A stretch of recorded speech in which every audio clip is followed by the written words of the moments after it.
Hoje é um dia especial, né?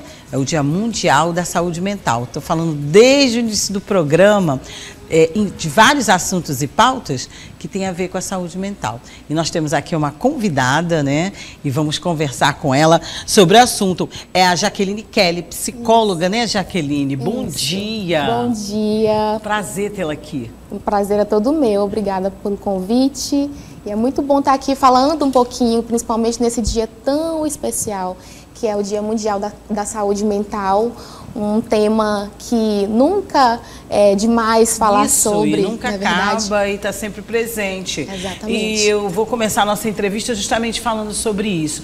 Nós tivemos aí, depois da pandemia, se fala muito mais ainda em saúde mental, mas a gente já há alguns anos, né, vem se preocupando, ainda bem, com a saúde especificamente da mente, né? Isso. Até rimou.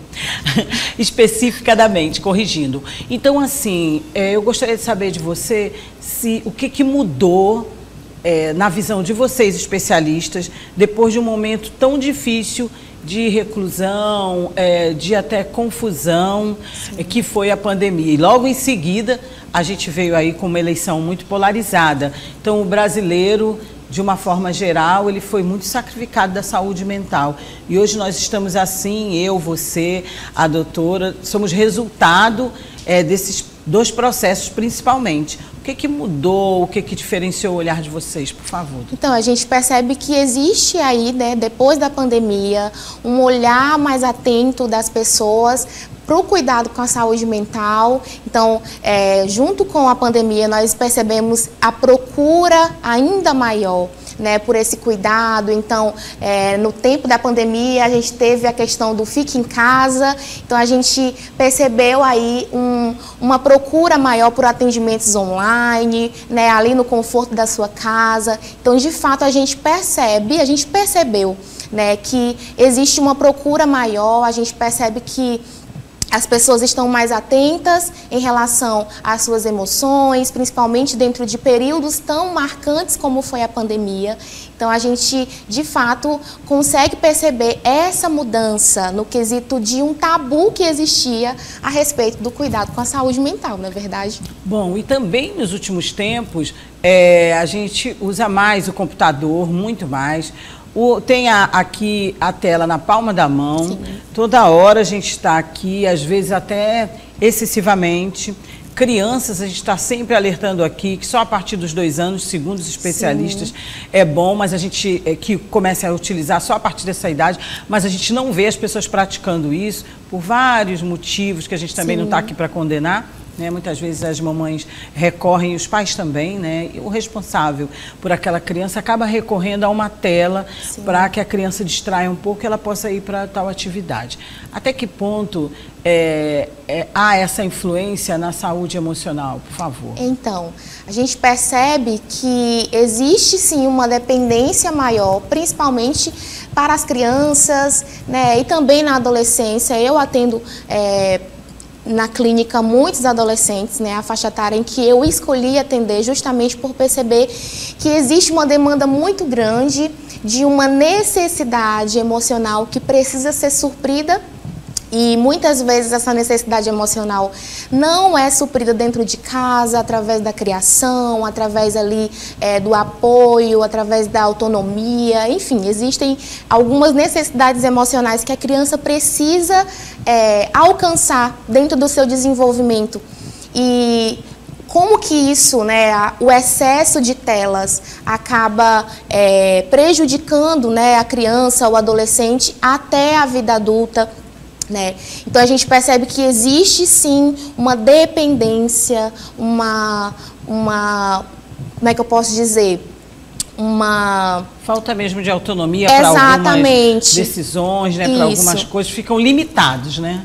Ficam muito limitados e a gente acaba percebendo uma diminuição no desenvolvimento da inteligência mesmo, né? Da inteligência emocional. Então, é prejudicial, de fato, quando essa criança tem um acesso muito novinha, né? Ali os pais pensam que estão de alguma forma fazendo algo bom, então, não, vai ser só um tempinho para que eu consiga fazer uma atividade, mas isso vai gerando de fato uma dependência na criança e essa criança vai sendo afetada em inúmeras partes ali, né, do seu cognitivo, da sua autoestima, por exemplo, né, e a gente percebe isso com o excesso de telas. Recentemente saiu uma pesquisa que a nossa geração é a geração com o QI mais inferior, justamente mesmo, né? Por conta do excesso de telas. A criança, ela meio que fica limitada, então se você coloca ali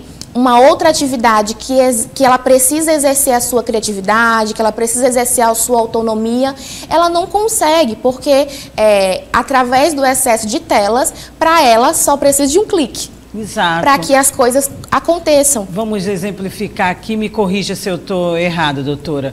Por exemplo, antigamente a gente jogava muito quebra-cabeça, ou então um joguinho que você tinha que usar pecinhas. Eu brinquei muito de um detetive, ludo, enfim, dominó. Aí você que está aí do outro lado da tela vai me dizer, mas isso tudo tem na internet também. Só que para eu jogar eu tinha que abrir uma caixa, eu tinha que pegar as peças, eu tinha que identificar essas peças, arrumá-las e jogar e pensar em tudo isso antes de pensar no jogo. Agora não, amigo, já está lá tudo arrumado, você só faz e começa a jogar. Exatamente. É mais ou menos por aí, doutora? Exatamente. A gente percebe que existe, né, essa dificuldade, até mesmo na coordenação, afeta a atenção da criança, afeta a percepção que ela tem. Então, tudo isso é afetado, o cognitivo dela é afetado por completo, né? Quando chega alguma demanda, por exemplo, de dificuldade de aprendizagem, dificuldade na atenção, déficit na atenção, a gente sempre trabalha e traz de volta todos esses joguinhos que você citou, né? O quebra-cabeça, que exerce ali a maior atenção, o maior foco, o caça-palavras, o dominó. Então, todos esses joguinhos a gente até utiliza dentro do setting terapêutico com a criança, com o adolescente, justamente para voltar a estimular essa criança a pensar, a gerar criatividade, a se movimentar. Porque exatamente. Só em reunir os amiguinhos, ela já está fazendo a sua experiência, ela já está se agilizando, tendo uma atividade que é pensante também e é física, né? Então, assim, ninguém aqui é contra o avanço da tecnologia, das telas. Pelo contrário, a gente estimula, inclusive aqui no sistema de comunicação, vocês veem os profissionais do portal, rádio, TV, todos com a tela na palma da mão, trabalhando, a gente estimula. Agora é o seguinte, gente, no caso das crianças principalmente, nada em excesso faz bem. Quando sair daqui, o Ed, a Geice, tem que fazer o quê? Vamos dar 10 minutinhos, vocês dois dão? Quantos minutinhos do celular assim? Qual é a tua média, Geice? Sei lá, nem sabe, meia hora? Parabéns, porque para mim deixar meia hora é difícil. Isso. É isso, ela está falando, porque senão meu cérebro não aguenta. Exatamente. É essa expressão mesmo. Então, qual é agora o tratamento, né? Porque minha curiosidade também usa medicação, qual o tipo de medicação ou tratamento que, não vou chamar de senhora não, tá? Você é muito jovem. Que você orienta para os seus pacientes. Então, primeiro a gente vai começar a tentar trazer esses estímulos novamente, principalmente para a criança, para o adolescente, se ele está com essa dificuldade, né, por conta do excesso de telas. A gente percebe que também existe ali uma influência muito grande, né, por exemplo, das redes sociais hoje em dia. Tem muitos adolescentes com demandas de baixa autoestima, de comparação, de complexo de inferioridade, com dificuldade de reconhecer as suas emoções. Então, ali de primeira a gente vai acolher esse paciente, a gente vai entender um pouquinho do que ele está vivendo e o primeiro processo que eu particularmente sempre começo é com o processo de autoconhecimento. Então, se esse paciente ele está com dificuldade, né, na autoestima, ele está com dificuldade ali no seu desenvolvimento humano mesmo, na sua maturidade emocional, então a gente vai começar o tratamento dessa forma, né, meio que mudando alguns hábitos, por exemplo, alguns hábitos negativos, como o excesso de telas, Sim. como, enfim, inúmeros outros. Então, a gente vai começar o processo dessa forma, dentro do setting terapêutico. Se necessário for, se a gente perceber que está bem mais grave, a gente, juntamente com a psiquiatria, a gente entra aí numa parceria, se necessário for um tratamento medicamentoso. Então, a gente faz essa metodologia, apresenta para ele, faz com que ele entenda o processo psicoterapêutico para que a gente tenha bons resultados. Então, a gente foca muito nessa questão, não só do processo em si, mas também naquilo que está trazendo malefícios, né, e trazendo algo que está atrapalhando o cotidiano desse paciente. Então, a gente percebe muito e eu acredito que é um dos meios mais eficazes hoje em dia, trabalhar, estimular, modificar padrões de comportamento, por exemplo, através dos hábitos.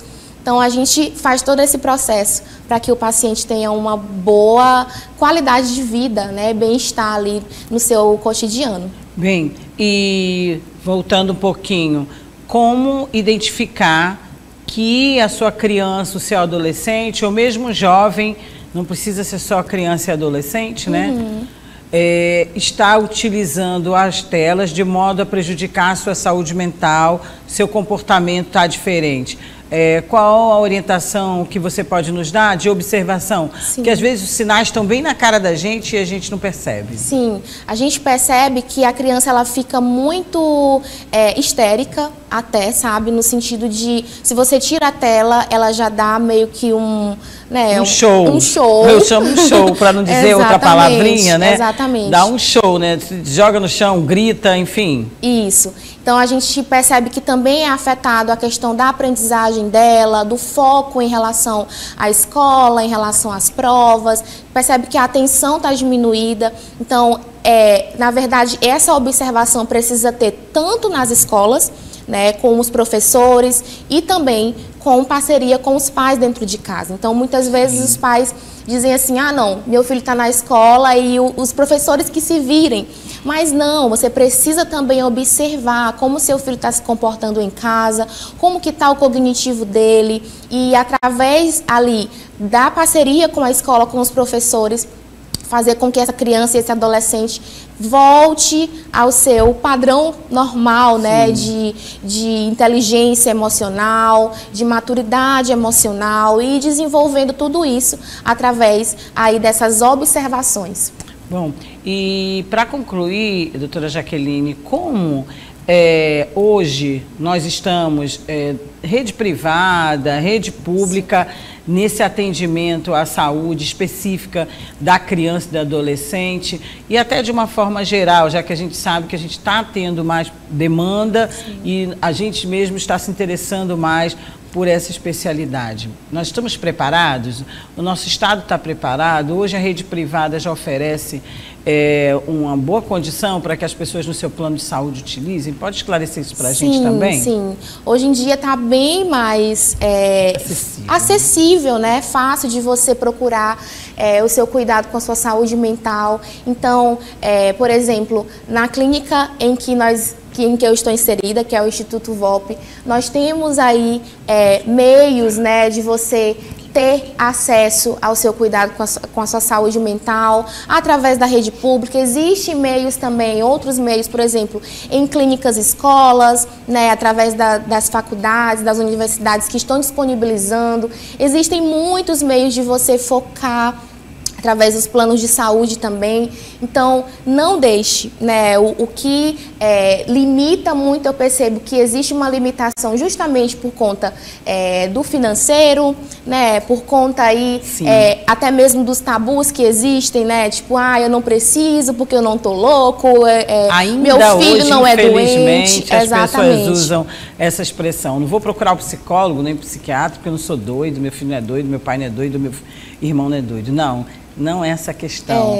Já esse é um tabu, caiu por terra e hoje a gente sabe, é como você é um dermatologista, é como você é um ginecologista, um urologista, você também precisa ir ao especialista, ao psicólogo, ao psiquiatra para cuidar da sua saúde mental, né? Então a gente percebe que se você for pesquisar hoje qual o conceito de saúde, né, por exemplo, antigamente era apenas a ausência de doença, mas hoje em dia o SUS ele já deu uma integralizada, né, nisso tudo. Então, se você precisa cuidar do seu bio, você precisa cuidar do seu psico, você precisa cuidar do seu social e também agora do seu espiritual. Então, existem pilares aí para que você, de fato, cuide de uma forma integral, para que você tenha uma boa qualidade de vida, para que você tenha um estilo de vida mais saudável, cuidando por completo desses 4 pilares. Ótimo, fechou muito bem nesse resumo, doutora Jaqueline Kelly, uma jovem profissional admirável, parabéns pela sua desenvoltura, por tudo que você nos passou aqui e, por favor, deixe suas redes sociais aí à vontade para o nosso público poder conversar com você também através do direct e procurar você também numa orientação, por favor. O meu Instagram é I am Jaqueline Kelly, Jaqueline Kelly C. Então, você pode ir lá seguir, a gente sempre está trazendo assuntos como saúde mental, autoconhecimento, autoestima, né, para mulheres, principalmente em todas as fases da vida, né, eu costumo focar muito nisso, então pode dar uma conferida lá.